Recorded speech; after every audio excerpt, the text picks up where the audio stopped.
میں روزے رکھتے ہیں تو وہ محض بھوکے رہنے کا تو نام نہیں ہے. یقیناً ہم اللہ کی رضا کے لیے پوری کوشش کرتے ہیں، خواہ وہ دن ہو یا رات ہو، ہم عبادات میں مشغول رہتے ہیں. وہ نماز تراویح کی بات ہو یا پھر سحری کی بات ہو یا افطار کی بات ہو، ہماری کوشش یہ ہوتی ہے کہ اپنی ہر نماز، ہر عبادت کو بھرپور انداز میں ادا کریں، مگر مقصد رضا الہی ہوتا ہے. تو ناظرین کرام، جب بھی انسان اس طرح کوئی محنت کرتا ہے، یا پھر میں خصوصی طور پر ان لوگوں کی بات کرتا ہوں کہ جو اس طرح سے اپنا رمضان نہیں بھی گزار سکے، ان کو بھی مایوس ہونے کی ضرورت نہیں. وہ بھی یہی خواہش کے وہ یقیناً طلبگار ہوتے ہیں رب سے بخشش کے، وہ طلبگار ہوتے ہیں کہ اللہ پاک ان پہ بھی نظر کرم فرمائیں گے سرکار کے وسیلے سے، اور ان کی بھی بخشش ہو جائے گی. مگر ناظرین، ہم یہ کیوں بھول جاتے ہیں کہ ہم پورا مہینہ جب اس طرح سے گزارتے ہیں، عبادات کرتے ہیں، مگر جب اجر کا دن آتا ہے، جب ہمیں انعام ملنا ہوتا ہے، ہم تب وہ یوں سمجھے کہ جو چاند رات کے نام پر ہم وہ مشغلوں میں اڑا دیتے ہیں اور رات گزار اس طرح دیتے ہیں کہ جب انعام لینے کا، اپنی اجرت لینے کا وقت آتا ہے تو شاید ہم وہ بھول جاتے ہیں کہ ہمیں وہ اجرت اس رات ملنی ہے. ہم بھول جاتے ہیں وہ عید کا دن کہ جس دن انعامات کی بارشیں ہو رہی ہوتی ہیں. وہ شاید جو رمضان ہم نے جس طرح گزارا ہوتا ہے، وہ ساری چیزیں ہم اس ایک رات میں بھول جاتے ہیں. یہ کیوں ہوتا ہے ناظرین؟ اس پر آج ہم نے بات کرنی ہے، اور اس پر بات کرنا اس لیے بھی ضروری ہے کہ یہ آئندہ نہ ہو پائے. اور اس کا سلوشن کیا ہے، یہ جو مسئلہ ہمیں درپیش ہے، میں تو اسے مسئلہ کہوں گا، اس کا کیا حل ہے، اس پر ہم نے بات کرنی ہے. اس پر خصوصی گفتگو کے لیے ہمارے ساتھ انتہائی جامع گفتگو کے ساتھ مفتی محمد احمد سعیدی صاحب موجود ہیں. ایک دفعہ پھر مفتی صاحب السلام علیکم. وعلیکم السلام ورحمۃ اللہ. مفتی صاحب کیسے ہیں، مزاج ہیں؟ الحمدللہ، اللہ رسول الحمدللہ. آج 29واں روزہ ہے، اللہ پاک نے رمضان پھر نصیب فرمایا. کیسا گزرا رمضان مفتی صاحب؟ پہلے تو یہ بتائیں. الحمدللہ وحدہ والصلاۃ والسلام علی من لا نبی بعدہ. جی رضوان بھائی، رمضان گزر گیا. اس کے آنے سے پہلے اس کی انتظار میں ہم تھے، اور اب یہ جانے کو ہے. حقیقت یہ ہے کہ ہمیں رمضان جس طرح گزارنا چاہیے تھا ہم نہیں گزار سکے. بالکل ٹھیک. ہمارے پیارے آقا صلی اللہ علیہ وسلم رمضان کے آنے سے قبل تمام تر مشاغل سے، اسی طرح صحابہ بھی تمام تر مصروفیات سے فری ہو جایا کرتے تھے، رمضان کا استقبال کرتے، اور رمضان میں بھرپور عبادات کیا کرتے تھے، باوجود اس کے کہ وہ سارے کے سارے میرے محبوب کریم علیہ الصلوۃ والسلام معصوم ہیں، اور میرے محبوب کے صحابہ اہل بیت محفوظ ہیں. معصوم اور محفوظ ہونے کے باوجود پورا رمضان گریہ وزاری میں، ذکر و فکر میں، شب بیداری میں، روزے میں، اور ہم باتیں کرتے رہے. اس میں روزے رکھ کے جنگ کرنے میں، بدر کا میدان ہو وہ تو اسی کے اندر ہوا، اور 313 جو ہے فتوحات یہ سارے روزے کے اندر. تو یہ تمام تر مشکلات، مشقتیں میرے محبوب اور میرے محبوب کے صحابہ نے برداشت کی، روزے رکھے، اور ہم نے بھی رمضان گزار دیا. اور کہیں تھوڑی سی طبیعت کی ناسازی کی بنا پر بہت سارے لوگوں نے روزے چھوڑے ہوں گے، اور کسی نے طبیعت کی خرابی کے باوجود بھی روزہ رکھا ہوگا کہ نہیں معلوم کہ اگلے سال ہمیں میسر ہوگا کہ نہیں، ہم ہوں گے یا نہیں. تو اسی طرح پورا رمضان الحمدللہ گزرا. عشرہ رحمت کے اندر اللہ تعالیٰ نے اپنے محبوب کے غلاموں پر رحمتیں فرمائیں. عشرہ مغفرت کے اندر اللہ رب العزت نے اپنے محبوب کے غلاموں کی مغفرت فرمائی. اور یہ آخری عشرے کے جو ہے وہ چند لمحات رہ گئے ہیں. اللہ کرے کہ کل کا بھی روزہ ہو. اور یہ آخری جو ہے وہ ہم شب گزار رہے ہیں ممکنہ طور پر. تو یہ شب ایسی شب ہے کہ جس میں اللہ رب العزت کے محبوب کریم علیہ الصلوۃ والسلام کے فرامین کے مطابق جتنی بخششیں، مغفرتیں، رحمتیں، جہنم سے نجاتیں اللہ رب العزت اپنے محبوب کے غلاموں کو پورے رمضان میں عطا فرماتا ہے، جتنی پورے رمضان میں عطا فرماتا ہے اس سے کہیں بڑھ کر اس رات میں اللہ تعالیٰ عطا فرماتا ہے. سبحان اللہ. لیکن یہ کن کو عطا فرماتا ہے؟ وہ رحمتیں، وہ بخششیں، وہ مغفرتیں، وہ کرم نوازیاں کس پر ہوتی ہیں؟ ان پر ہوتی ہیں کہ جو اس رات کو اس رات کے پورے پروٹوکول کے ساتھ گزارتا ہے. بالکل ٹھیک.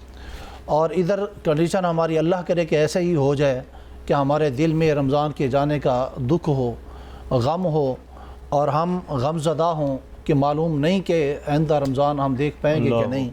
ہم اپنے بزرگوں کو دیکھا کرتے تھے کہ رمضان کے آخری ایام شروع ہوتے تو وہ رونا شروع کرتے تھے.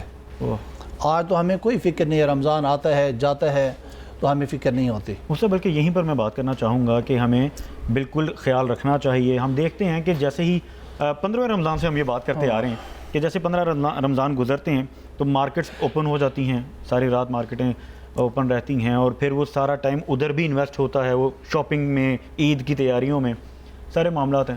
تو میں چاہتا ہوں کہ آج خصوصی طور پر ہم بات کریں کہ عید کی تیاری اچھا اصل میں ہمیں دین نے طریقہ کار کیا سکھایا ہے کہ عید کی تیاری کیسے کرنی ہے اور اس رات کی تیاری کیسے کرنی ہے, اس پر کیا کہیں گے؟ عید کی تیاری تو اصل میں عید تو ان لوگوں کی ہے نا کہ جن کے جو روزے قبول ہوئے. واہ بالکل ٹھیک. حضرت عمر رضی اللہ تعالیٰ عنہ کی بارگاہ میں چلتے ہیں, یہ رات ہے وہ رو رہے ہیں. لوگ حاضر ہوئے اور آ کر کہا اے امیر المومنین صبح عید کا دن ہے اور آپ رو رہے ہیں. تو حضرت فاروق اعظم رضی اللہ تعالیٰ عنہ نے جواب دیا یارو عید تو ان لوگوں کی ہوگی جن کے روزے اللہ نے قبول فرمائے ہوں گے. بالکل مجھے نہیں معلوم کہ اللہ نے میرے روزے قبول فرمایا کہ نہیں فرمایا. اور اسی طرح کی ہی بات حضرت غوث اعظم رضی اللہ تعالیٰ عنہ کی طرف بھی منسوب ہے. راتوں کو وہ گڑ گڑاتے تھے. تو ہمارے ان اسلاف سے جو ہمیں سبق ملتا ہے کہ یہ رات ہمیں گڑ گڑاہٹ کے اندر رب کی رحمتوں کو سمیٹنے کے اندر رب سے مزید کچھ مانگنے, اور مانگنے کا بھی ہمیں سلیقہ اللہ کرے کہ آ جائے. ہم صرف دنیا نہ مانگیں, دنیا اور آخرت کے ہر خیر مانگیں, دنیا اور آخرت کے ہر شر سے پناہ مانگیں. تو یہ رات ہمیں اس انداز میں گزارنی چاہیے. مفتی صاحب جیسا کہ یہ نام ہے لیلۃ الجائزہ, یعنی ہم نے جائزہ ہی لینا ہے, نام سے ہی ظاہر ہے, اس کو شب انعام بھی کہا جاتا ہے. اس پر میں چاہتا ہوں ذرا روشنی ڈالیں کہ کیا انعامات ہیں اس رات؟ جی اس کے انعامات جیسے میں نے پہلے گزارش کیا کہ حدیث مبارکہ میں میرے محبوب نے فرمایا کہ جتنی بخشش اللہ پورے رمضان میں فرماتا ہے, ٹھیک ہے, پہلے یوم سے لے کر اس یوم تک, پہلے دن سے اس دن تک, جتنی پورے مہینے میں ہوئی اتنی اور اس سے زیادہ اللہ تعالیٰ اس شب عطا فرماتا ہے. اتنی بخششیں, رحمتیں, خیر اور اپنے محبوب کے غلاموں کے لیے انعامات عطا فرماتا ہے. اب ہم اس رات میں کیا وہ انعام لیتے ہیں یا نہیں لیتے ہیں, اس کی رحمت ہمیں بلاتی ہے, لیکن ہم کہاں پر کھڑے ہیں؟ کیا ہم بھی اس رحمت کے ندا کے اوپر لبیک کہنے والے ہیں؟ تو پھر ہم یقیناً خوش قسمت ہیں. ہم جو ہے وہ انعام سمیٹنے والے ہیں. پورے ماہ میں جو ہم نے روزے رکھے, تلاوتیں کی, گڑ گڑاہٹیں کی, دعائیں مانگی, مناجات کی, وہ تمام تر یہ ہماری محنت اور کوشش تھی اس کی توفیق سے. بے شک. اب یہ اس کے اجر کا ٹائم ہے. تو اس رات کو اس کی بارگاہ میں حاضر ہو کر اس سے اس کی رحمت کے صدقے سے, یہ نہیں کہ میں نے تلاوتیں کی, روزے رکھے اور یہ کیا, حساب کتاب تو کرنا ہی نہیں ہے نا, کیونکہ یہ جو بھی ہم سے کچھ خیر ہوئی تو اس کی توفیق سے ہوئی تھی. بالکل ٹھیک. اور جو ہم کچھ کمیاں ہمارے اندر ہیں, اور بہت ساری کمیاں ہمارے ہیں اندر اور ہوئی بھی ہیں, تو وہ ہماری کوتاہیاں تھیں. ہمیشہ خیر جو بھی ہمارے اندر ہوگی اس کی توفیق سے, ہمارے اندر جو بھی شر اور کمی ہوگی وہ ہمارے اپنے نفس کی جو ہے وہ کمی کی وجہ سے ہوگی. تو اس رات کو ہمیں اس کی بارگاہ میں حاضر ہو کر مزید ان کی قبولیت کے لیے گزارنی چاہیے. اللہ قبول فرما لے, اور آئندہ کا جو ایام آنے والے ہیں ان ایام کو اپنی فرمانبرداری میں گزارنے کی توفیق ہمیں اللہ سے مانگنی, توفیق مانگنی چاہیے. ناظرین, اور مفتی صاحب ان لوگوں کے لیے کیا کہیں گے؟ میں تو کہوں گا ان مزدوروں کے لیے کیا کہیں گے کہ جب مزدوری کا وقت آیا ہے, اجرت لینے کا وقت آیا ہے, تو وہ دنیا میں مشغول ہو گئے. بالکل بالکل, یہ المیہ ہے نا. یہ تو پھر رضوان بھی ایسا ہی ہے کہ بندہ مشقت کرے اور پورا دن لگا رہے, شام کو جب مزدوری کا ٹائم ہے یہ چھوڑ کر چلا جائے. اللہ اکبر, جس وجہ سے کر رہا ہے, جس وجہ سے یہ کر رہا تھا اس کو اس نے پتھے پشت ڈالا اور سب کو چھوڑ کے چلا گیا.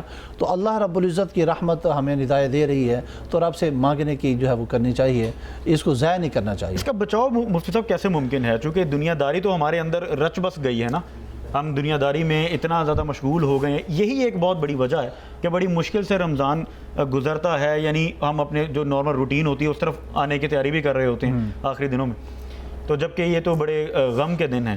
تو اس بارے میں کیا کہیں گے؟ اس سے بچاؤ کیسے ممکن ہے؟ بچاؤ اسی طرح ممکن ہے کہ ہم اپنے پورے دن کا بھی رات کا بھی شیڈول ہو ہمارے پاس, کہ یہ ٹائم میں نے خاص طور پر اللہ رب العزت کے فرمانبرداری میں اور خود احتسابی میں گزارنا ہے. بالکل ٹھیک ہے. اور 24 گھنٹے کے ہمارے معمولات میں کچھ بھی ایسا معاملہ ہمارا نہ ہو زندگی کا کہ جو اللہ کے نافرمانی میں ہو. صحیح. تو اس کو اس انداز میں بچایا جا سکتا ہے, ہم اس طرح پوزیٹیوٹی کی طرف آ سکتے ہیں اور نیگیٹیوٹی سے بچ سکتے ہیں. بالکل بالکل. ناظرین, ضروری ہے کہ ہم اپنا بھی تزکیہ کریں, جیسے ہم نے اپنے دیگر ایپیسوڈز میں بات کی. ہمیں تزکیہ نفس بھی کرنا ہے, تزکیہ زبان بھی کرنا ہے, بلکہ یوں کہیں ہمیں اپنے خیالوں کا تزکیہ بھی کرنا ہے, کیونکہ خیالوں سے یہ سب کچھ جنم لیتا ہے. تو اور جس طرح ہم نے رمضان گزارا اور کوشش یہ کرنی ہے کہ دیگر جو ہماری زندگی ہے وہ بھی رمضان کی طرح ہی گزاریں، تو انشاءاللہ جو موت ہے وہ عید کی طرح آئے گی۔